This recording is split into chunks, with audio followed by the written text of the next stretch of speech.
Bagaimana mungkin makhluk memakan sesama jenisnya sendiri? Pernah berpikir seperti apa jadinya jika manusia memakan manusia lain untuk bertahan hidup? Itu akan sangat menjijikkan.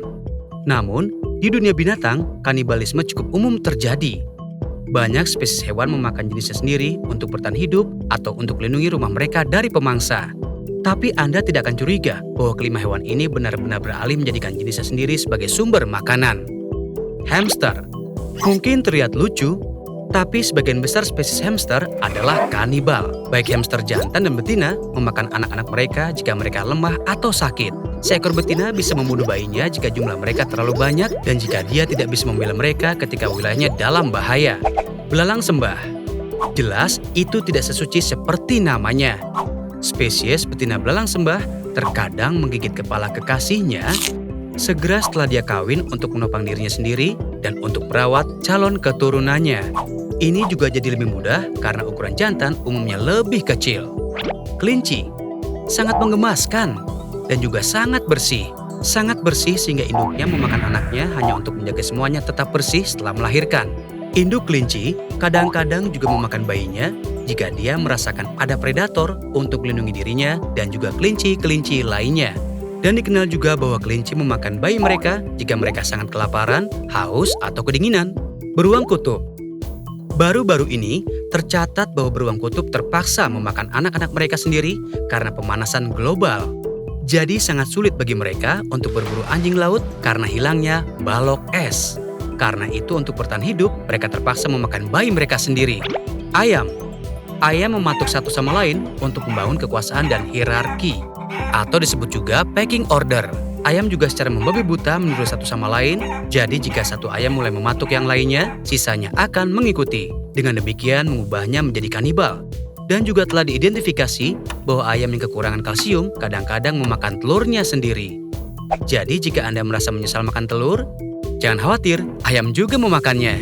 Apa yang akan terjadi jika semua lebah mati? Kata sebagian orang, dunia akan berakhir terbakar api. Yang lain bilang akan berakhir beku. Kamu pernah nanya, bagaimana dunia akan benar-benar berakhir? Nah, teori Albert Einstein mengutip, jika lebah menghilang dari muka bumi, manusia hanya memiliki 4 tahun lagi untuk hidup. Menakutkan, bukan? Juga benar, tetapi mengapa lebah begitu penting? Dan apa yang terjadi jika semua lebah benar-benar mati? Apakah ini akan menjadi akhir dari kita? Lebah membuat bingung manusia. Serangga ini dapat membuat sesuatu jadi semanis madu, tetapi mereka juga dapat memberikan sengatan yang menyakitkan. Lalu, mengapa mereka begitu penting dan apa yang akan terjadi jika semua lebah mati? Terlepas dari tidak ada lilin lebah dan tidak ada madu, kita pasti akan kehilangan lebih dari itu. Ada lebih dari 20.000 spesies lebah di dunia. Mereka adalah kelompok penyerbuk serangga yang paling penting dan begini cara kerjanya. Seekor lebah mendatangi bunga untuk mengumpulkan nektar, serbuk sari dari bunga, kemudian menempel ke tubuh lebah. Lebah kemudian membawa serbuk sari ke bunga lain. Beberapa serbuk sari menular ke bagian reproduksi bunga ini dan proses penyerbukan selesai. Banyak lebah berevolusi bersama dengan bunga-bunga ini dan ya, mereka adalah bagian mendasar dari siklus hidup mereka. Tanaman ini kemungkinan akan punah tanpa proses penyerbukan sederhana yang dilakukan oleh lebah. Misalnya, blueberry dan cherry mengandalkan lebah sekitar 90% penyerbukan mereka.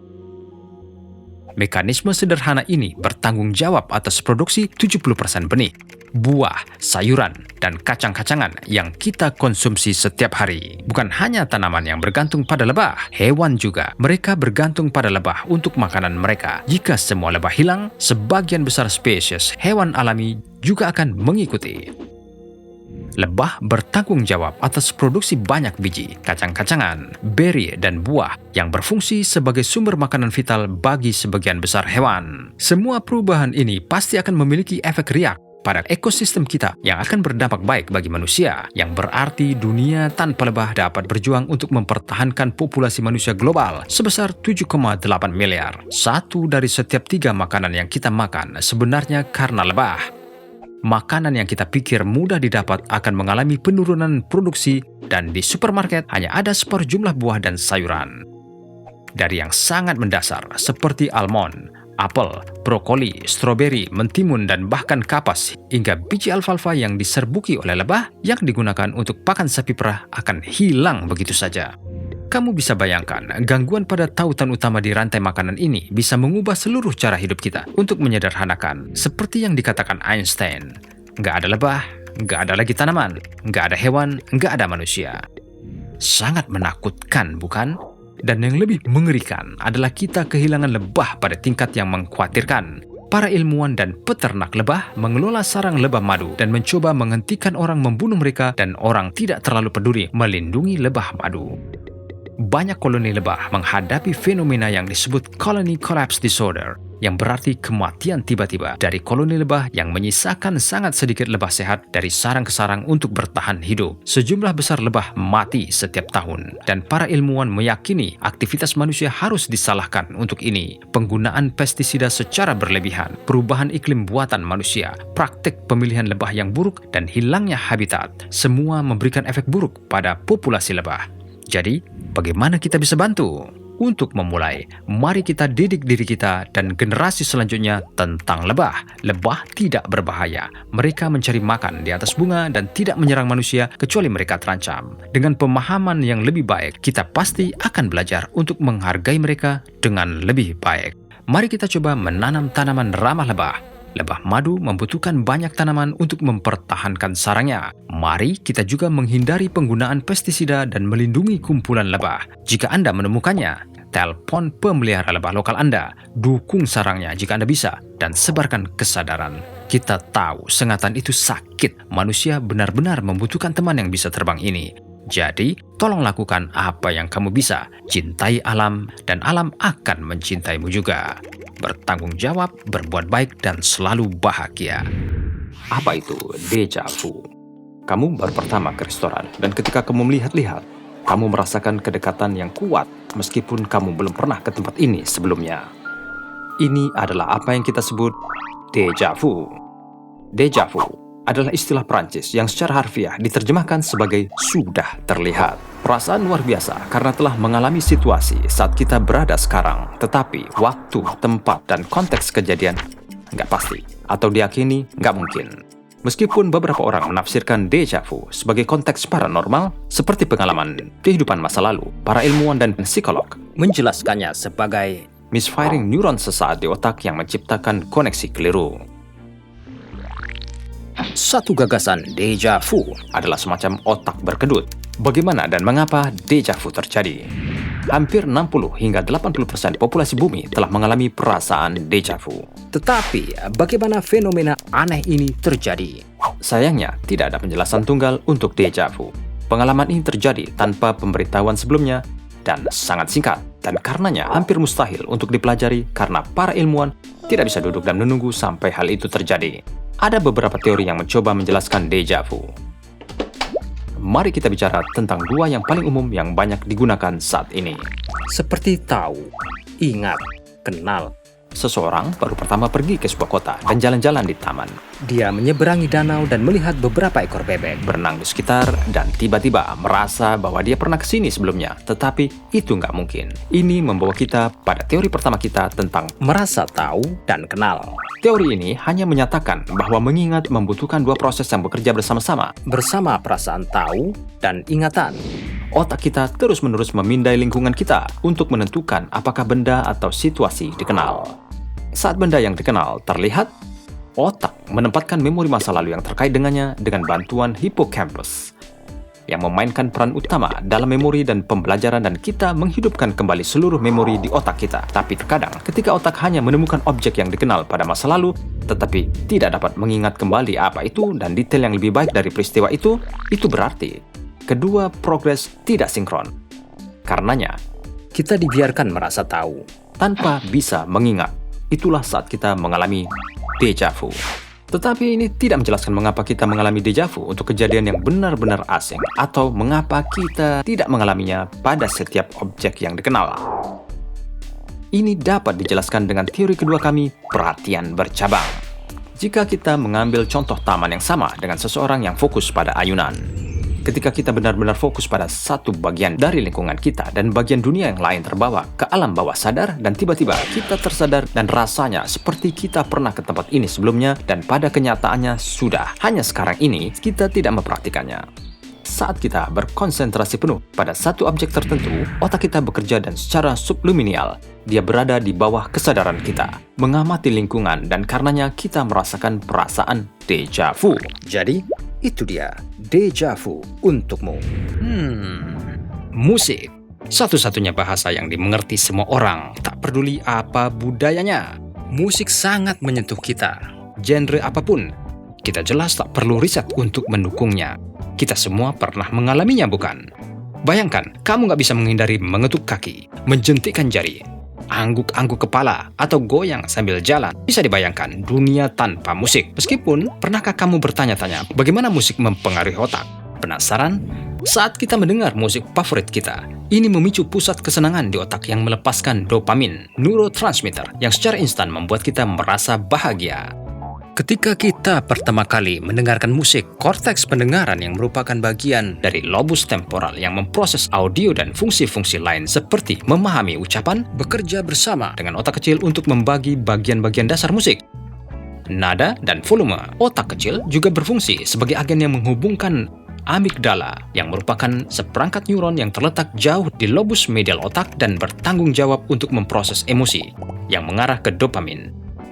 Ingat, ketika kamu merasakan kesenangan atau kedinginan saat mendengarkan lagu, inilah tepatnya bagaimana musik bekerja bersama otak kita untuk membuat kita merasa baik, kompleks, dan indah pada saat yang sama, kan? Berbagai genre musik memicu emosi yang berbeda di otak kita. Pop, 1. Hip-hop, country, dan reggae. Genre ini tentu berbeda satu sama lain tetapi memiliki efek yang sama pada otak kita. Bawaan musik yang cepat, berulang, dan asik membuat pendengar senang dan ingin menari atau bernyanyi bersama. Genre ini pelepas penat rutinitas harian yang sempurna. 2. Metal dan rock. Musik metal dan rock diketahui bisa membantu mengatasi stres dan perasaan tertekan. Ironi genre ini adalah bahwa geraman, jeritan, tabuhan drum sebenarnya membantu orang merasa lebih tenang dan mengurangi tekanan mereka. 3. Klasik dan jazz. Klasik dan jazz adalah genre yang lebih kompleks, yang memiliki not musik baru di hampir setiap bagian, bukan pengulangan. Mendengarkan genre ini membantu meningkatkan fokus dan perhatian visual, juga memicu sikap positif.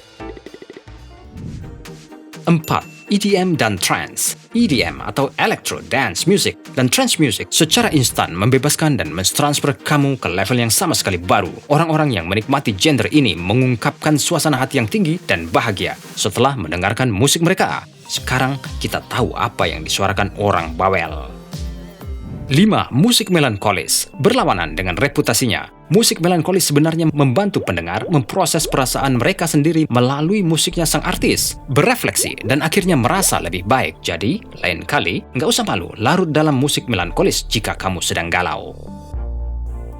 6. Penyembuhan atau musik meditasi. Mendengarkan genre musik ini adalah terapi. Ini memiliki dampak langsung pada sistem saraf parasimpatis yang membantu tubuhmu rileks dan siap terlelap.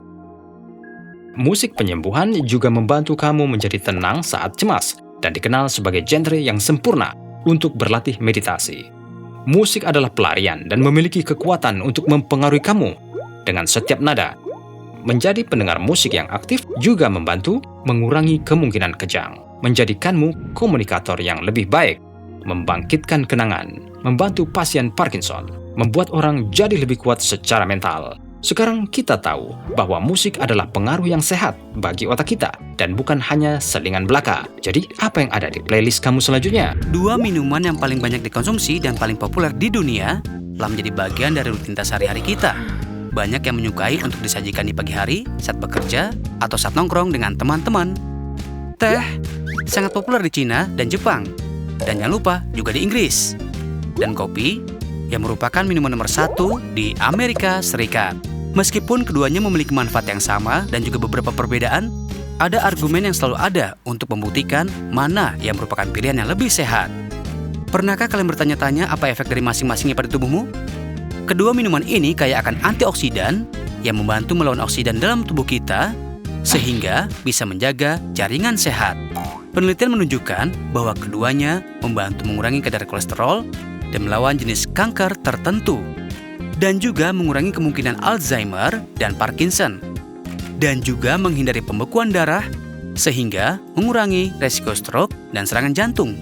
Teh dan kopi keduanya mengandung kadar kafein yang tinggi. Efek dari kafein tergantung pada berbagai faktor, metode persiapan, dan ukuran dosis. Namun, penelitian menunjukkan bahwa kopi mengandung kafein 2 kali lipat dibandingkan dengan teh hitam sejenis. Konsumsi kafein meningkatkan kewaspadaan mental, suasana hati, dan daya tahan, dan juga menurunkan risiko diabetes tingkat 2. Meskipun kandungan kafein dalam kopi lebih besar daripada teh, keduanya memberikan manfaat yang sama. Tapi jika dikonsumsi berlebihan, bisa menyebabkan insomnia, peningkatan denyut jantung, kecemasan, gelisah, dan kecanduan. Kafein dalam kopi bisa meningkatkan tingkat energimu dan mengurangi kelelahan secara instan. Karena dia meningkatkan tingkat dopamin, hal itu mengakibatkan peningkatan denyut jantung dan menambah sifat adiktifnya. Karena itu, kopi memiliki efek langsung pada tingkat energi kita.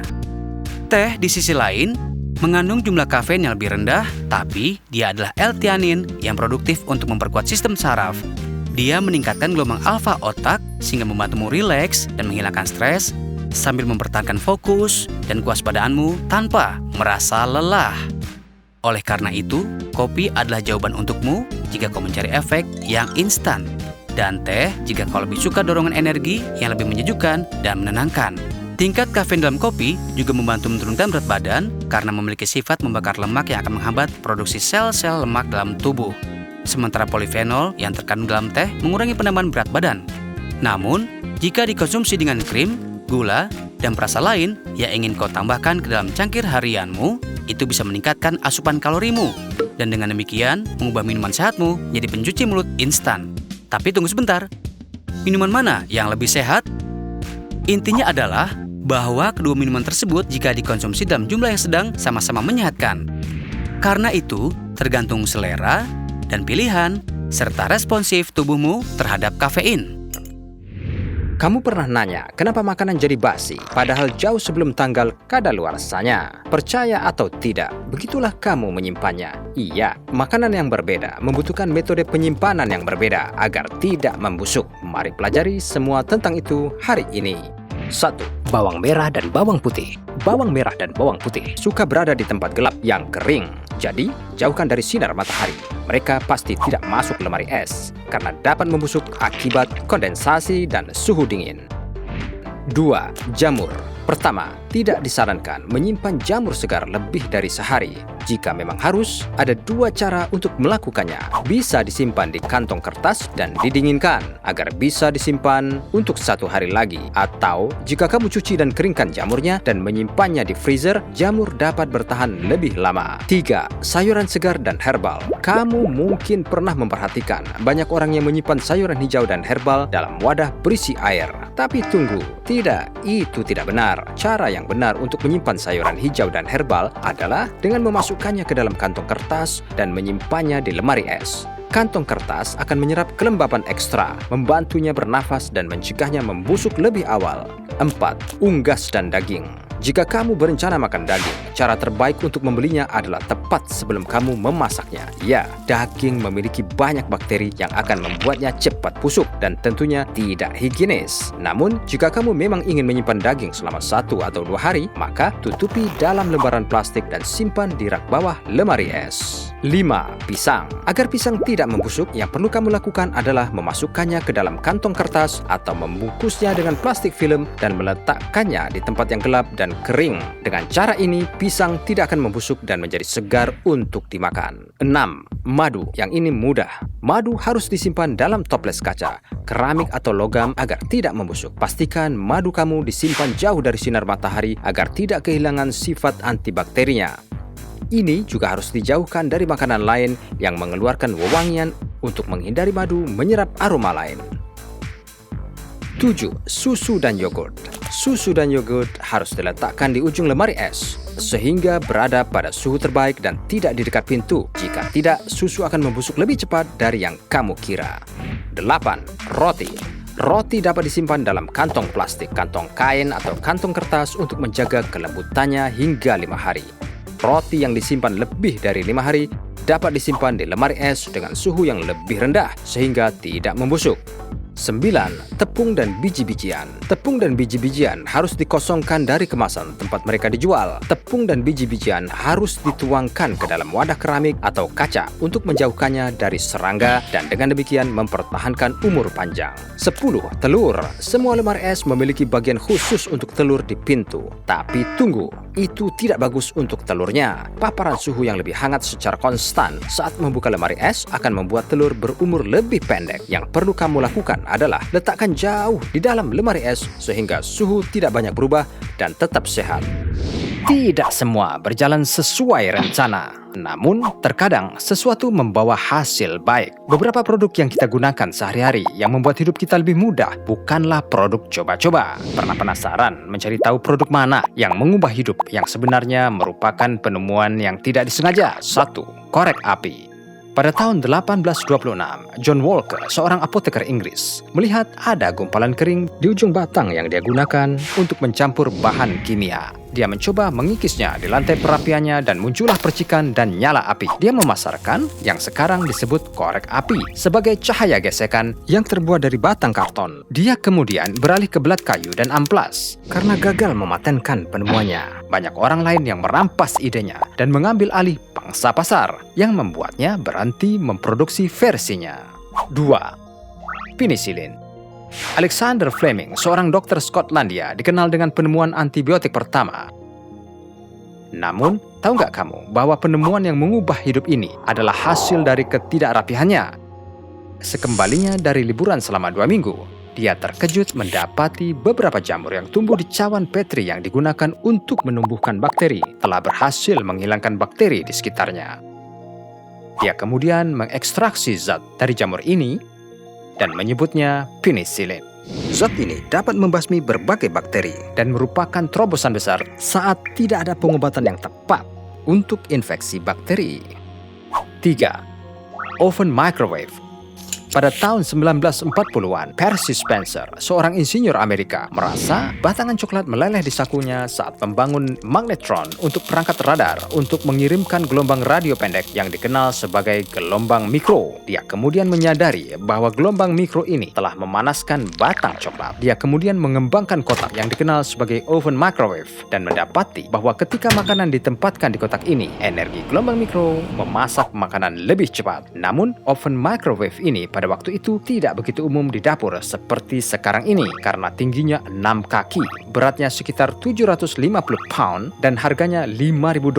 Tidak sampai tahun 1967, microwave meja pertama telah tersedia dan dapat diakses oleh masyarakat umum.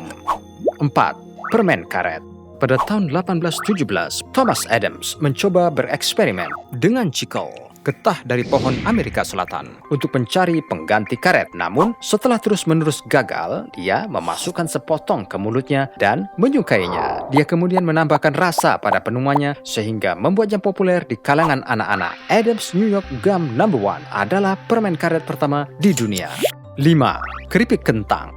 Pada tahun 1953, Josh Crumb, seorang juru masak di restoran Saratoga Springs di New York, merasa kesal dengan keluhan seorang pengunjung yang terus mengembalikan kentang gorengnya agar kentang gorengnya lebih tipis dan renyah. Setelah pemulangan ketiga, Crumb kehilangan kesabaran dan mengiris kentang setipis mungkin, menggorengnya sampai renyah, dan menutupinya dengan garam yang sangat banyak. Yang mengejutkan, pengunjung itu menyukainya dan memesan lagi. Ini segera menjadi spesialisasi rumahan. Saat ini, orang Amerika menghabiskan lebih dari 7 miliar per tahun untuk snack ini. 6. Kue chocolate chip. Pada tahun 1930, Ruth Wakefield, salah satu pemilik Toll House Inn, sedang mencampur adonan kue ketika dia menyadari bahwa dia kehabisan coklat pembuat roti yang meleleh. Sebagai gantinya, dia menggunakan batang coklat manis, memotongnya menjadi beberapa bagian dan mencampurkannya ke dalam adonan, dengan harapan bisa meleleh juga. Potongan-potongan kecil itu melekat dan lahirlah kue chocolate chip favorit Amerika. Itu dia, beberapa penemuan tidak sengaja yang mengubah dunia. Kamu ditegur karena membungkuk di meja makan? Atau apakah kamu berulang kali diberitahu untuk berdiri tegak atau jangan bongkok? Komentar seperti itu mungkin membuatmu jengkel. Tetapi itu tidak salah. Dari tingkat rasa sakitmu hingga kepercayaan dirimu, postur tubuhmu berdampak lebih dari apa yang kamu pikirkan. Postur tubuhmu saat duduk atau berdiri adalah fondasi untuk setiap gerakan yang dilakukan tubuh dan dapat memainkan peran penting dalam bagaimana tubuhmu dapat beradaptasi dengan tekanan yang diberikan padanya. Tekanan ini termasuk duduk dalam posisi canggung atau membawa beban berat atau yang paling penting gravitasi. Dengan postur yang salah, otot harus bekerja lebih keras agar kamu tetap seimbang dan tegak. Seiring waktu, postur yang buruk dapat melemahkan tubuhmu dan menyebabkan masalah lain seperti 1. Menimbulkan kausan ekstra pada sendi dan ligamenmu. 2. Meningkatkan kemungkinan cedera. 3. Membuat beberapa organ seperti paru-parumu kurang efisien. 4. Mempengaruhi kondisi emosionalmu dan kepekaan terhadap rasa sakit. Banyak penelitian menunjukkan bahwa secara rata-rata postur tubuh kita semakin memburuk dengan meningkatnya penggunaan komputer, perangkat seluler, dan elektronik lainnya yang mendorong pandangan ke bawah untuk periode waktu yang lama. Jadi, bagaimana postur yang baik? Ketika kamu melihat tulang belakang dari depan atau belakang, semua vertebra harus sejajar dalam garis lurus yang ditumpuk satu sama lain. Dari samping, tulang belakang harus memiliki 3 kurva, 1 di leher, 1 di bahu, dan 1 di bagian belakangmu. Jika mereka disejajarkan dengan benar, ketika kamu berdiri, kamu harus dapat menarik garis lurus dari titik tepat di depan bahumu, ke belakang pinggul, ke depan lutut, ke berapa inci di depan pergelangan kakimu. Ini menjaga pusat gravitasimu tepat di atas basis dukungan yang memungkinkanmu bergerak lebih efisien dengan sedikit ketegangan otot. Saat duduk, leher harus tegak, jangan dimiringkan ke depan. Bahu harus rileks dengan lengan dekat ke tubuhmu. Kakimu harus rata di lantai dengan lutut ditekuk pada sudut 90 derajat. Berikut ini beberapa tips untuk memperbaiki postur tubuhmu. Jika kamu menghabiskan banyak waktu di meja, cobalah mengaturnya kembali. Pastikan semua bagian tubuh seperti pergelangan tangan dan siku didukung. Kamu dapat menaikkan layar sehingga setinggi mata atau tepat di bawah batas mata. Kamu juga harus mencoba tidur miring dengan leher ditopang dengan benar dan bantal di antara kedua kaki. Kenakan sepatu dengan dukungan lengkung yang baik dan tumit rendah. Tidak ada lagi sepatu hak tinggi. Ransel harus dikenakan saat bersentuhan dengan punggung dan seimbang. Jika kamu sering duduk, bangun dan bergeraklah sesekali dan pastikan untuk berolahraga. Menggunakan otot-ototmu akan membuat mereka tetap bugar untuk mendukung semua gerakan tubuh. Konsultasikan dengan terapis fisik jika benar-benar khawatir tentang postur tubuhmu. Kami harap kamu mempelajari sesuatu yang baru hari ini. Terima kasih telah like. Mengapa kita memiliki sidik jari? Sherlock Holmes sering berkata, tidak ada kejahatan yang sempurna. Itu benar, penjahat selalu meninggalkan jejak. Dan kalian semua yang suka nonton film detektif yang seru akan setuju bahwa sidik jari adalah cara termudah untuk melacak penjahat. Tapi, pernahkah kamu bertanya-tanya mengapa kita memiliki sidik jari dan peran apa yang mereka mainkan dalam hidup kita? Hari ini kita akan menjawab semua pertanyaanmu tentang sidik jari. Mari mulai dengan apa itu sidik jari. Sidik jari adalah kesan atau tanda yang ditinggalkan oleh gesekan dari jari manusia. Mereka adalah lingkaran kecil dan pola lembah di ujung jarimu. Ada 3 jenis pola friksi punggung bukit: simpul, lingkaran, dan lengkungan. Identifikasi sidik jari. Daktiloskopi adalah proses membandingkan kesan friksi kulit dan jari, telapak tangan dan jari kaki untuk menentukan apakah mereka berasal dari orang yang sama. Dan sekarang untuk pertanyaan utama, apa tujuan sidik jari? Atau mengapa kita memilikinya? Nah, para ilmuwan telah lama beralasan bahwa sidik jari membantu manusia mencengkram objek dengan menciptakan gesekan. Mereka berpikir bahwa punggungan pada sidik jari kita mungkin telah membantu nenek moyang kita meraih permukaan yang kasar. Satu lagi kemungkinan tujuan sidik jari adalah bahwa sidik jari membantu kita meningkatkan indera sentuhan dan membantumu mengidentifikasi objek. Di bawah punggungnya terdapat mekanoreseptor, sejenis reseptor sensorik yang merespons friksi yang disebabkan oleh gerakan ujung jari di sepanjang permukaan atau bahan dan mengirimkan informasi sentuhan ke otak.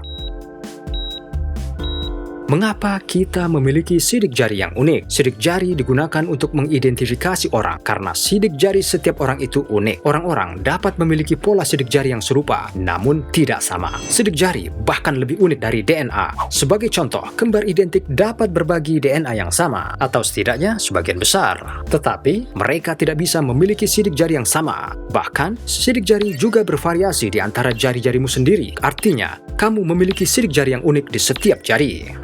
Bisakah kamu benar-benar membakar sidik jarimu? Ya, kamu bisa. Cukup banyak luka atau luka bakar yang masuk lebih dalam dari lapisan luar kulit yang dapat mempengaruhi pola sidik jari secara permanen. Sebenarnya, tujuan sebenarnya dari sidik jari tidak pernah jelas atau konklusif. Namun, kita semua bisa sepakat bahwa ini penting dan diperlukan untuk mengidentifikasi orang. Kami harap kami telah menjawab semua pertanyaanmu tentang sidik jari. Dengan adanya wabah mematikan virus corona, semua orang berbagi langkah-langkah pencegahan dasar, memakai masker, menghindari kontak fisik, tinggal di rumah, dan yang paling efektif adalah mencuci tanganmu. Itu benar, tapi pernahkah kamu memikirkan seberapa efektif sanitasi tangan? Apakah sanitasi tangan benar-benar membunuh kuman? Dapatkah kuman bertahan hidup di sebatang sabun? Atau kamu malah bisa sakit bila menggunakan sabun? Boom! Banyak sekali pertanyaannya. Ingin tahu? Subscribe dong sekarang. Kami punya semua jawaban. Seberapa efektifkah sanitasi tangan? Apakah sanitasi tangan benar-benar membunuh kuman? Sanitasi tangan tersedia dengan varietas yang berbeda, seperti gel, busa, dan cairan. Sanitasi tangan terdiri dari bahan aktif berbasis alkohol, seperti isopropanol, dan bahan tidak aktif seperti gliserin dan pewangian. Sanitasi tangan yang bagus setidaknya mengandung 60% alkohol untuk membunuh kuman secara efektif. Tapi, bisakah pembersih tangan membunuh semua jenis kuman? Tidak bisa. Studi menunjukkan bahwa sanitasi tangan dapat dengan cepat mengurangi jumlah mikroba, tetapi tidak menghilangkan semua jenis kuman. Sanitasi tangan mungkin tidak dapat menghilangkan bahan kimia berbahaya, pestisida, atau logam berat dari tangan. Sanitasi tangan dibuat untuk digunakan langsung pada permukaan kulitmu tanpa pemakaian air. Setelah mengoleskan, kamu harus menggosoknya di atas tangan sampai kering. Iya, sanitasi tangan bisa membuat tanganmu bersih, tetapi tidak akan mencegahmu terkena penyakit. Jadi, yang terbaik adalah mencuci tangan dengan benar menggunakan sabun dan air kapanpun kamu bisa. Sekarang sampailah kita pada dua dilema kita. Mampukah kuman bertahan hidup di sebatang sabun? Bisakah kamu jatuh sakit memakai sabun? Tujuan utama sabun adalah untuk membersihkan tubuhmu. Saat mencuci tangan dengan sabun dan air, sabun pastinya membersihkan tanganmu, tetapi meninggalkan endapan kuman di batang sabunnya. Kuman-kuman ini sebagian besar adalah mikrobiom kulitmu sendiri dan tidak terlalu berbahaya. Tetapi, dalam beberapa kasus, ketika sistem kekebalan tubuhmu terganggu dan tidak mampu melawan serangan penyakit, kamu berisiko terinfeksi flora kulitmu sendiri. Dalam hal ini, kamu juga bisa terinfeksi atau terjangkit penyakit jika berbagi sabun dengan orang lain. Terkadang, bakteri atau kuman pada kulit seseorang mungkin tidak berbahaya bagi mereka, tetapi dapat berbahaya bagi orang lain. Kamu juga bisa menularkan virus seperti flu biasa atau virus melalui sabun batangan. Kadang-kadang, batang sabun dibiarkan basah dan berlendir yang dapat berkontribusi pada pertumbuhan kuman di batang sabun. Oleh karena itu, disarankan untuk membasahi dan membuat busa sabun selama sekitar 35 detik sebelum menggunakan sabun yang sama. Juga, sangat penting untuk menjaga sabun tetap kering setelah digunakan untuk memastikan bahwa seluruh kuman mati. Selain itu, jika kamu memiliki sistem kekebalan tubuh yang terganggu, maka sangat disarankan untuk menggunakan sanitasi tangan untuk menghindari kontak yang tidak perlu dengan kuman. Hanya itu yang bisa kami sampaikan untukmu hari ini. Singkatnya, cuci atau bersihkan tanganmu dengan benar sampai kering. Jauhi kuman. Kamu baru saja pulang dari mall dan menatap setumpuk besar tas belanja. Bertanya-tanya, kok bisa habis banyak untuk hal-hal yang tidak terlalu dibutuhkan atau bahkan tidak ada rencana membeli? Nah, ini terjadi pada semua orang. Toko retail dan pengiklan menggunakan trik dan taktik untuk mempengaruhi pelanggan agar membeli produk mereka. Berikut beberapa trik psikologis paling populer yang dimaksudkan agar orang keluar banyak uang. Mengurangi angka kiri dengan 1. Otak manusia memproses angka dengan sangat cepat sehingga angka pertama yang lebih kecil sudah cukup membuat kita berpikir bahwa harganya lebih murah. $4,99 tampaknya jauh lebih rendah dari $5. Efek digit kiri. Otak kita memproses harga produk berdasarkan digit paling kiri. Jadi kita anggap harga $4,99 itu $4, bukan hampir $5. Menghapus koma. Penelitian menunjukkan bahwa menghapus koma membuat harga tampak lebih rendah. Otak kita akan menganggap harga 1.000 dengan koma $499 karena koma yang hilang. Penetapan harga ganjil genap. Pelanggan akan lebih cenderung memilih produk dengan harga yang diakhiri dengan angka ganjil yang sangat mendekati angka genap. Jadi, pelanggan lebih cenderung memilih produk jika harganya $3,97 atau $3,95 daripada $4. Memiliki angka dengan suku kata lebih sedikit. Studi menunjukkan bahwa meskipun orang biasanya tidak blak-blakan menyatakan harga, orang menganggap harga yang memiliki lebih sedikit suku kata lebih murah. Menggunakan kata-kata yang menggambarkan jumlah kecil, menggambarkan sesuatu sebagai perawatan mudah, cenderung lebih menarik bagi pelanggan dibandingkan dengan kinerja tinggi, meskipun kedua kualitas sama-sama baik. Tata letak toko yang membingungkan. Tata letak toko tidak dirancang menjadi yang paling nyaman bagi pelanggan, tetapi untuk membuat mereka terus menelusuri produk. Sebagian besar toko kelontong memiliki bahan pokok seperti buah-buahan dan sayuran, roti, daging, dan produk susu di sudut toko, memaksa pelanggan melihat lebih banyak produk yang tidak direncanakan dibeli. Toko juga sering mengubah tata letak, memaksa pelanggan menghabiskan lebih banyak waktu di toko. Efek umpan. Ketika kamu berada di bioskop, kamu akan beli popcorn dulu sebelum film dimulai.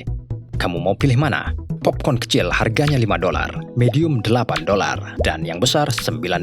Kamu mungkin berpikir, siapa yang mau beli $8 untuk medium? Kalau yang besar saja cuma nambah $1. Kamu benar. Kebanyakan orang akan memilih popcorn besar karena memberikan ilusi lebih banyak popcorn hanya dengan sedikit tambahan. Opsi menengah hanya ada untuk meningkatkan penjualan opsi besar. Memainkan musik yang tenang dan lambat. Musik serba cepat mempercepat detak jantung, membuat orang berbelanja lebih cepat. Musik yang tenang dan lambat mendorong orang untuk berkeliaran dan menghabiskan lebih banyak waktu di toko sehingga meningkatkan kemungkinan pelanggan membeli lebih banyak produk, membuat produk tampak mahal untuk diproduksi. Pelanggan bersedia membayar apa yang mereka anggap pantas, jadi menggunakan kata-kata seperti 100% organik, alami, artisanal, atau buatan tangan membuat produk tampak lebih mahal dibikinnya. Pelanggan bersedia mengeluarkan uang jika bahan baku rak paling atas disebutkan. Mimikri dan sentuhan. Pelanggan lebih cenderung membeli produk ketika penjual meniru gerakan mereka. Selain itu, penelitian menunjukkan sentuhan singkat dari tenaga penjual wanita membuat pelanggan dari kedua jenis kelamin merasa lebih aman dalam membelanjakan uang. Tampilan harga dalam ekuivalensi harian kecil dan cicilan. Menampilkan harga yang dipecah menjadi jumlah yang lebih kecil membuat biaya tampak lebih terjangkau bagi pelanggan. Menampilkan harga dalam bentuk biaya harian atau cicilan bulanan yang lebih kecil dapat memikat pelanggan untuk membeli produk. Harga jual dengan kontras visual. Memiliki perbedaan visual antara harga asli dan harga jual adalah trik yang sangat kuat digunakan toko. Menampilkan harga asli dalam warna besar, berani dan berbeda membuat harga jauh lebih menggiurkan sebagai perbandingan. Menghapus diskon pelan-pelan juga bisa menjadi cara yang baik untuk membuat orang membeli produk karena mereka takut kehilangan diskon.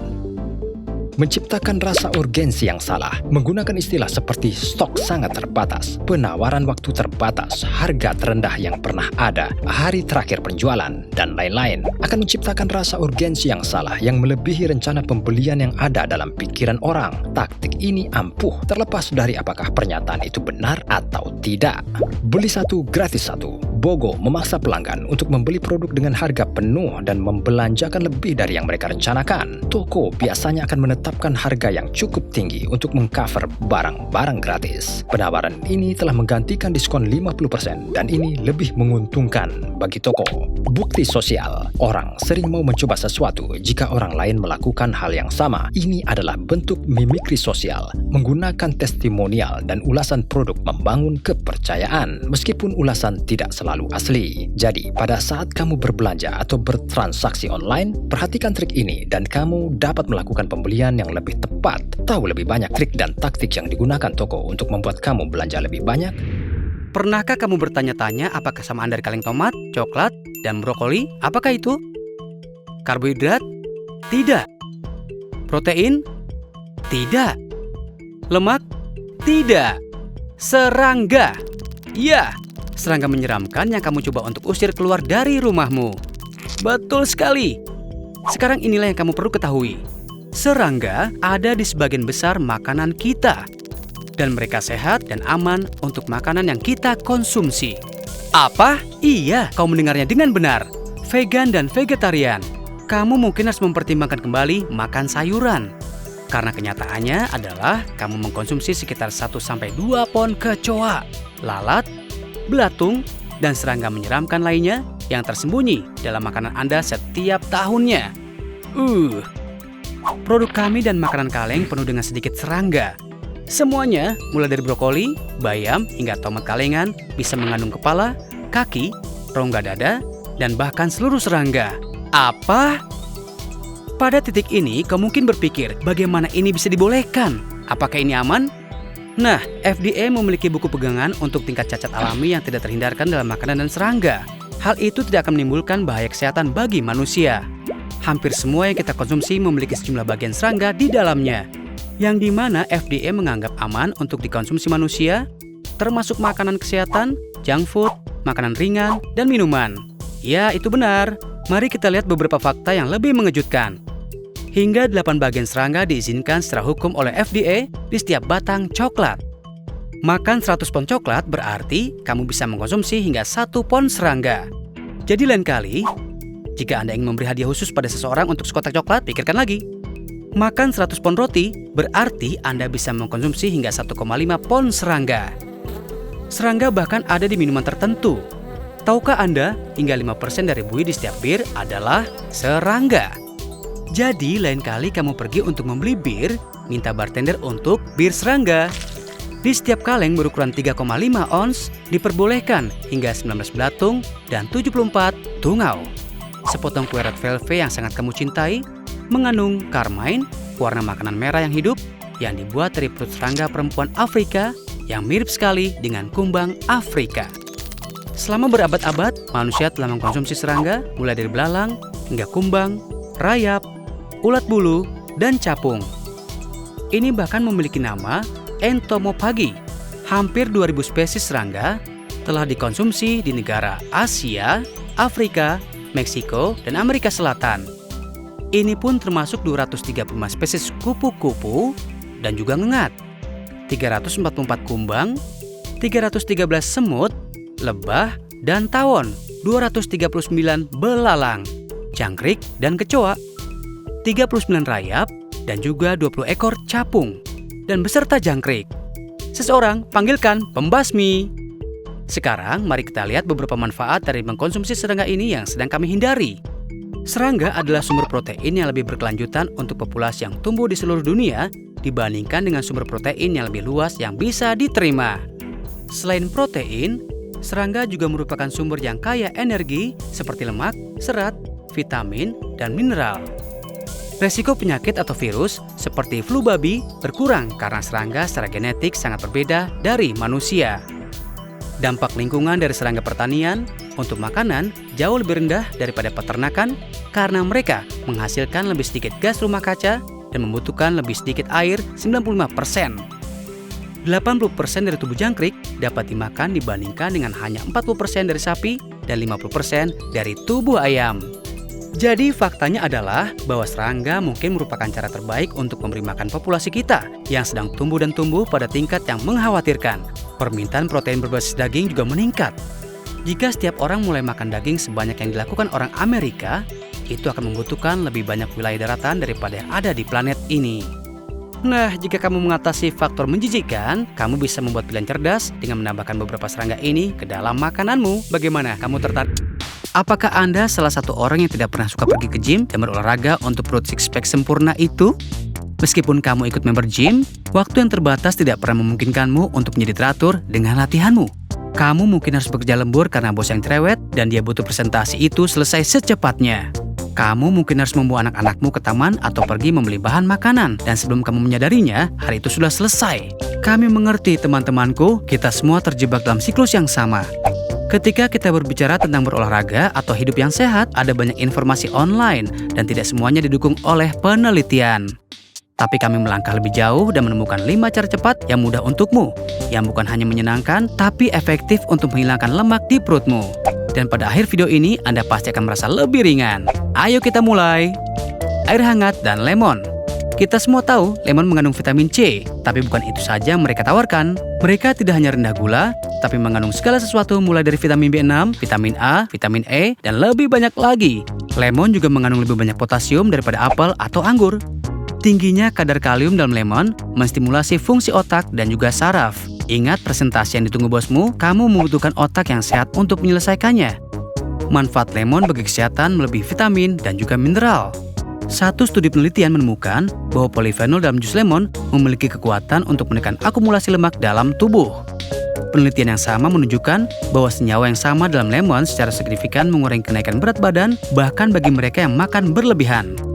Jadi ini adalah bagaimana Anda harus memulai hari Anda dengan segelas air hangat dan lemon yang diperas di dalamnya. Ya, sesederhana itu.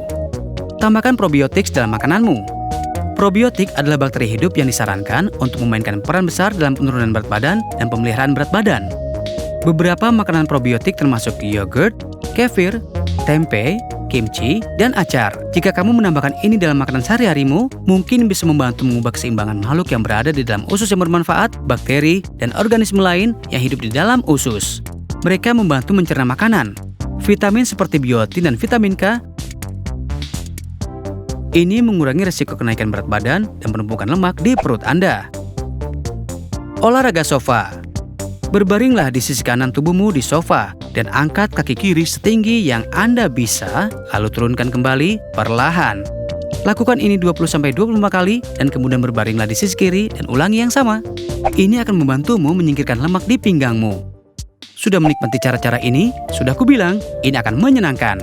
Sekarang sebelum kita bisa melanjutkan ke cara berikutnya, klik subscribe di channel kami untuk lebih banyak video menyenangkan. Jangan minum minuman berkarbonasi dan menelan gas. Minuman berkarbonasi seperti soda adalah sumber gas terbesar dalam diet harian. Gelembung di dalamnya mengandung karbon dioksida yang dilepaskan dari cairan di perut Anda. Ini dapat menyebabkan perut kembung atau kembung. Menelan gas dapat terjadi ketika Anda mengunyah permen karet, minum melalui sedotan, atau makan sambil berbicara. Ini bisa dihindari dengan makan dalam keheningan, minum dari gelas, dan mengganti minuman berkarbonasi dengan air. Olahraga yang membentuk perutmu. Tanpa melakukan olahraga perut, ikutlah olahraga yang melatih perutmu secara agresif. Olahraga seperti sepak bola, renang, atau bola voli. Menurut American College of Sports Medicine, Anda dapat membakar lebih banyak kalori dalam waktu lebih singkat dengan permainan olahraga intensitas tinggi yang singkat. Jadi begitulah kawan-kawan, beberapa cara yang kurang dikenal untuk menghilangkan lemak perut Anda. Cobalah ini dan merasa lebih baik. Bisa kamu bayangkan dunia tanpa warna? Tidak mungkin kan? Mereka ada di sekitar kita sepanjang waktu. Seniman menggunakan warna untuk memainkan emosi dan berekspresi. Brand kelas dunia menempel pada warna yang membangun identitas mereka. Hewan menggunakan warna untuk melindungi diri dari predator atau juga untuk menarik pasangan. Dan manusia, kita menggunakan warna setiap hari untuk memberikan berbagai pesan, tanda, dan simbol. Dan di hampir setiap skenario kehidupan sehari-hari, setiap saat. Tetapi pertanyaannya adalah, apa sebenarnya warna itu? Dan dari mana asalnya? Ilmuwan mendefinisikan warna sebagai sifat yang dimiliki oleh objek yang menghasilkan sensasi berbeda pada mata sebagai hasil dari cara memantulkan atau memancarkan cahaya. Kita mengklasifikasikan berbagai jenis cahaya berdasarkan panjang gelombangnya. Kita bisa melihat warna saat cahaya memantulkan objek ke mata kita. Ini pertama kali mengenai kornea, sebuah film yang terletak di atas mata kita. Lapisan ini membiaskan cahaya ke arah pupil kita yang menjadi lebih besar dan lebih kecil untuk membiarkan cahaya masuk lebih banyak atau lebih sedikit. Begitu cahaya melewati pupil, ia dikirim ke lensa yang bersudut dan memfokuskan cahaya ke suatu titik di lapisan luar retina, di mana sel pekat cahaya yang disebut batang dan kerucut mengirim informasi ke sel saraf ganglion di retina bagian dalam. Sel ganglion kemudian mengirimkan informasi ke saraf optik yang mengirimkan sinyal ke otak, di mana sinyal tersebut diproses dan diinterpretasikan. Batang dan kerucut, dua jenis sel pekat cahaya yang terletak di retina luar, memiliki tugas berbeda. Batang bertanggung jawab atas persepsi kita tentang terang dan gelap dan penglihatan tepi kita. Kerucut inilah yang memungkinkan kita melihat warna. Mereka ditemukan di tengah retina, tempat cahaya difokuskan. Kerucut tersedia dalam 3 jenis, masing-masing peka terhadap cahaya yang berbeda. Menariknya, kita memiliki lebih dari kerucut yang peka terhadap cahaya merah, yang berarti penglihatan kita paling baik untuk warna yang lebih hangat, seperti merah, oranye, dan kuning. Hewan lain memiliki jenis dan jumlah kerucut yang berbeda, yang memungkinkan mereka melihat dunia secara berbeda dari kita.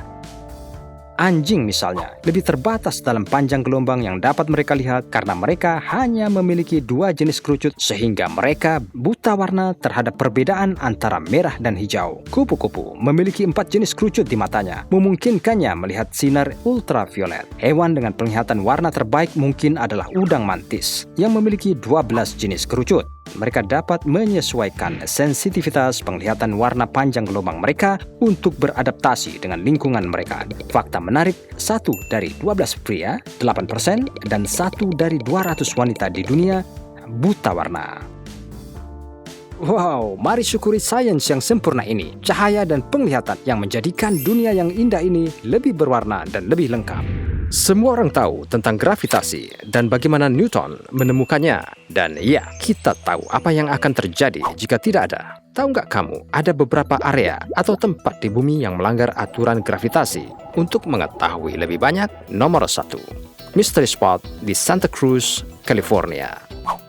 Seperti namanya, area ini benar-benar misteri. Tempat ini pertama kali ditemukan oleh surveyor dan ilmuwan bernama Josh Frater pada tahun 1939 di dekat hutan Santa Cruz, California. Mereka memperhatikan ketidakteraturan medan magnet di tempat ini, tapi hanya di 150 kaki persegi dari area lingkaran. Air mengalir ke arah atas, panah kompas berputar terus-menerus, dan siapapun dapat berdiri miring tanpa jatuh. Tentu saja, jika kamu ingin merasakan bagaimana rasanya berdiri pada sudut bersilang tanpa jatuh, kamu harus mengunjungi situs ini. Nomor 2, air terjun di Kepulauan Vero. Apa yang kita ketahui tentang air terjun? Airnya jatuh ke bawah kan?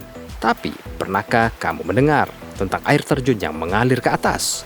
Begitulah, air terjun di Kepulauan Vero ini mengalir ke atas. Kepulauan Vero terletak di Samudra Atlantik antara Skotlandia dan Islandia. Alasan utama air mengalir ke atas adalah karena hembusan angin kencang yang mengalir ke atas lebih kuat daripada gaya gravitasi. Nomor 3, Golden Rock, Myanmar. Kamu pernah lihat nggak batu yang menyeimbangkan dirinya sendiri tanpa ada gerakan apapun di tepi gunung? Jika kamu pernah mengunjungi Myanmar, kamu pasti pernah melihat ini. Ada sebuah batu besar berlapis daun emas yang berada di tepi tebing bernama Gunung Kiai Tio, dan di atasnya dibangun pagoda kecil. Fakta menarik tentang batu ini, sedikit disentuh pun tebing tetap ada yang menyokong. Setiap kali kamu melihatnya, serasa batu itu akan jatuh, tapi batu berdiri kokoh selama berabad-abad. Ini adalah situs ziarah Buddha, dan dikatakan bahwa yang membuat batu besar itu tetap di tempatnya adalah sehelai rambut Buddha. Ya, kita tidak bisa mengatakan apa-apa tentang itu, tapi di sini gravitasi pastinya melawan dirinya sendiri. Nomor 4, Tulsi Shyam, Gujarat, India.